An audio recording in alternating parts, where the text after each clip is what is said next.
A fachada sul do Santuário Nacional é como um livro aberto, que revela os grandes mistérios da nossa fé. No programa de hoje, vamos contemplar a profecia de Balaão, o homem que foi chamado para amaldiçoar, mas acabou abençoando o povo de Israel. Diante da vontade de Deus, seus olhos se abrem para uma visão grandiosa, uma estrela que surge de Jacó e anuncia a vinda do Messias. Entre promessas e símbolos, a arte da fachada sul nos convida a perceber como a luz dessa estrela continua a brilhar na história da salvação. Acompanhe conosco essa catequese visual que une tradição, escritura e arte sacra em uma experiência profunda e transformadora. Essa é uma caminhada de fé, é a nossa história, é a nossa jornada bíblica. No alto da fachada sul do Santuário Nacional, um profeta montado em sua jumenta contempla o horizonte. É Balaão, um homem chamado para amaldiçoar o povo de Deus, mas que diante da presença divina só consegue abençoar. Deus transforma seus olhos e sua missão. Ele vê surgir ao longo uma estrela, sinal da promessa que atravessará os séculos, apontando para o nascimento do Salvador. Sua mão estendida indica essa estrela, que brilha entre o Antigo e o Novo Testamento, unindo a profecia à realização. Ao lado, o mosaico nos apresenta José do Egito, entre os feixes de trigo, lembrando aquele que salvou seus irmãos da fome e antecipou em sua história o Cristo que se ofereceu como o pão da vida. Na arte da fachada sul, Balaão e José se encontram, o profeta que vê o futuro e o justo que o realiza. Ambos nos lembram que a luz de Deus sempre encontra caminho, mesmo quando tudo parece escuridão. Uma estrela brilha para todos nós, uma estrela ilumina os nossos caminhos. E neste mês de dezembro, aqui no nosso programa Jornada Bíblica, uma pessoa vai nos conduzir nesta jornada. E uma pessoa muito querida que já esteve aqui conosco em outras oportunidades, que é a Gisele Canário, quem acolho com grande alegria no dia de hoje aqui no nosso programa. Bem-vinda, Gisele. Obrigada, Padre Rodrigo. É uma alegria voltar aqui, estar aqui com vocês para a gente refletir sobre temas tão importantes e tão pertinentes, principalmente nesse momento tão especial do ano, né? As vésperas do Natal, vivendo toda essa experiência natalina de final do ano. E vamos refletir juntos, então. É uma alegria estar aqui.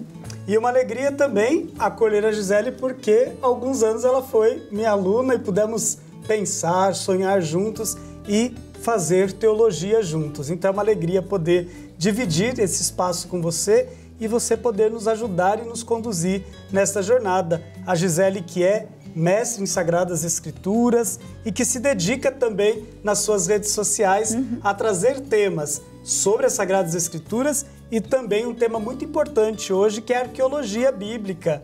E nós temos lá no ITESP, onde a Gisele estudou, muitos professores, grandes mestres que foram nossos professores e nos ajudaram a entender as Sagradas Escrituras, sempre lembrando o professor Chig, sem os fundamentalismos, mas com o olhar alargado. Gisele, para a gente começar esse nosso bate-papo aqui no programa, quem foi Balaão? Qual era a sua missão? Balaão é uma figura que está presente lá em Números. A gente tem ali um trechos e episódios, narrativas que vai de Números 22 até Números 24. Quem é Balaão? Um adivinho, talvez, um andarilho profético, não israelita. E isso é muito importante a gente entender, porque é alguém que vem de uma cultura que é diferente daquela que os israelitas estavam acostumados, que é a ideia, a crença em Javé, no Deus único, que vai suprir todas as necessidades. E Balaão vem da cultura do Oriente, de uma cultura politeísta. Então, como que alguém que vem de uma outra cultura é capaz de dizer algo ou de anunciar algo? Obviamente que a gente precisa diferenciar um pouquinho Balaão dos outros profetas bíblicos. No Antigo Oriente era muito comum que talvez alguém mais velho, alguém mais experiente, alguém que tinha uma experiência de vida mais focada no conhecimento, mas num conhecimento mais místico, fosse capaz de dizer algo ou até mesmo de estar ali orientando os reis, né? Então todo rei tinha ali um orientador, tinha alguém que dava, né, que dizia talvez o que precisasse ser feito ou para justificar determinado assunto que fosse positivo para todo mundo ou não. Tá? Então, assim, a gente precisa entender que tem sempre esses dois lados da moeda. Aquilo que a gente aprendeu com o nosso professor Stig, né? No Antigo Testamento, a gente tem duas grandes linhas proféticas. Então, tem a profecia que vai anunciar o bem, o amor, a misericórdia, mas também, por outro lado, a gente tem aquela profecia que pode anunciar coisas para justificar o poder, para justificar a opressão, né? Para justificar ideologias. Gisele, por que Balaão não consegue amaldiçoar? É convidado a amaldiçoar, mas não consegue. Ele tenta amaldiçoar, né? Mas no final das contas ele só abençoa. Talvez aqui em Números e dentro do contexto das próprias narrativas, elas queiram dizer que a força de Javé, ela é muito mais potente, muito mais poderosa do que as outras orientações religiosas dos outros povos. Os autores aqui, de certa forma, estão querendo justificar que Javé, o Deus de Israel, é o mais potente e o mais poderoso de todos e que não existe nenhuma força que seja superior a ele. Interessante. Nós estamos vivendo aí o tempo do advento, esse tempo de preparação, e tem uma estrela nessa história. E o que essa estrela pode significar para nós? O que ela está apresentando dentro deste contexto? Na tradição teológica, né, nós fomos ensinados que essa estrela está anunciando um Messias. A gente ainda não sabe quem é esse Messias, mas o fato é que o povo, né, dentro dessa linhagem profética, muitas vezes, né, que está aqui, que está sendo subjugado pelas forças dos impérios, né, porque daí no Antigo Testamento a gente vai ter várias forças imperiais, o período persa, enfim, o próprio exílio da Babilônia. Então, entender que essa estrela, no fundo, está anunciando alguém que virá resgatar as pessoas desse sofrimento. E claro que essa linha profética vai chegar até o projeto ao nascimento de Jesus. E ela vai fazer esse anúncio, sem sombra de dúvidas. É interessante que a figura de Balaão, ela ajuda em partes a compreender como se dá a ação de Deus. Como que nós podemos ajudar as nossas comunidades a partir da figura deste homem que não era israelita, ajuda a compreender esta figura de Javé? É interessante, Padre Rodrigo, porque aqui a gente consegue perceber o quanto que as diferenças, né, que existem, e eu sempre falo para os meus alunos, onde eu estou, falando de Bíblia ou de religião de maneira geral, sempre fazer com que a gente entenda que a gente vive num mundo diverso, né? Num mundo com múltiplas experiências. Eu falo assim, olha, observa o universo, veja a diversidade, né, a multiplicidade de espécies e etc.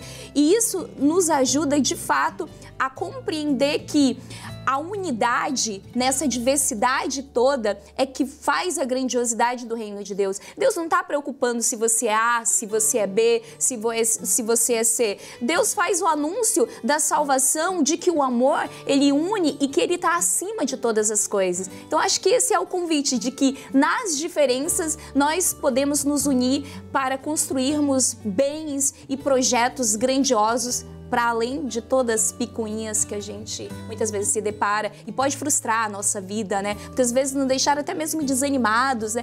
Natal, Ano Novo, às vezes picuinhas ali das famílias, trazendo mais para o nosso ambiente familiar, né? Que podem nos distanciar de um propósito maior. Então, pequenas coisas, pequenas forcinhas que vão nos tirando do projeto e do bem maior.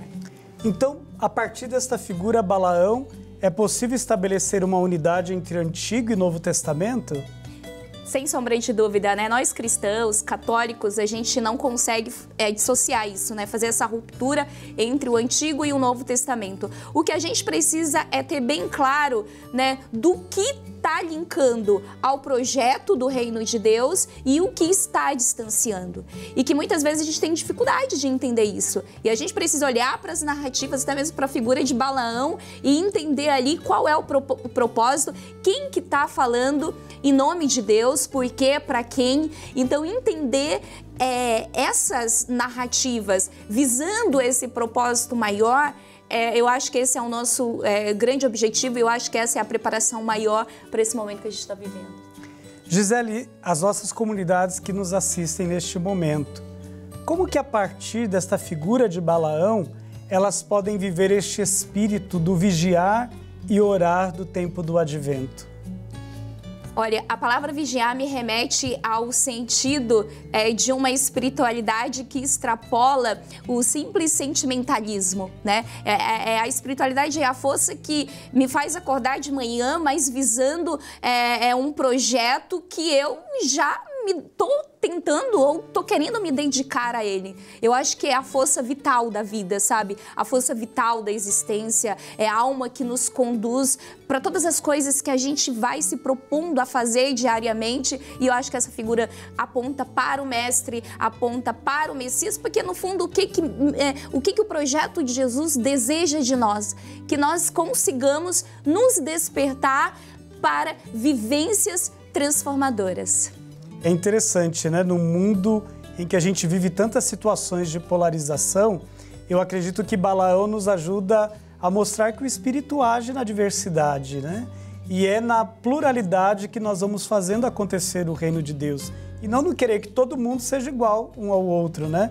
Mas no respeito pelo outro, na proximidade, na fraternidade, que nos faz superar as desigualdades. Aquilo que às vezes massacra, oprime, mata e espezinha a vida. Nós podemos seguir um pouco por esta linha a partir de Balaão com as nossas comunidades eclesiais? Sem sombra de dúvida, acho que as nossas comunidades são convidadas a viver a fraternidade, né? Buscando esse encontro maior meio às diferenças, né? E isso não é fácil, né? Isso a gente aqui falando, né, padre, conversando e tal, a gente, nossa, é muito fácil conviver em meio à diversidade, às diferenças. Não, às vezes a gente precisa silenciar um pouco. Eu acho que o tempo do advento, o período das festas natalinas, elas são um convite realmente para a gente olhar para aquilo que a gente está construindo até o momento e talvez recalcular a rota, né? De repente ter ali algo que está nos distanciando desse projeto. E assim, uma coisa que a gente sempre deve carregar com a gente, que é um convite para as nossas comunidades, que a gente sempre reflete sobre isso, é justamente voltar às fontes primeiras, né? É voltar ao nosso primeiro amor. E qual é o nosso primeiro amor? O nosso primeiro amor é o projeto da fraternidade, da justiça e da solidariedade, independente do que aconteça. Eu tenho uma escolha e a minha escolha é o projeto do Reino de Deus. Gisele, o nosso tempo é curto e ele passa tão rápido porque a nossa conversa está tão boa, mas nós vamos continuar essa jornada durante todo este mês de dezembro, passando aí pelo dia do Natal e no último dia de 2025 nós vamos estar aqui no estúdio celebrando também este momento. Muito obrigado pela sua presença e lhe aguardo no nosso próximo programa. Até o próximo programa.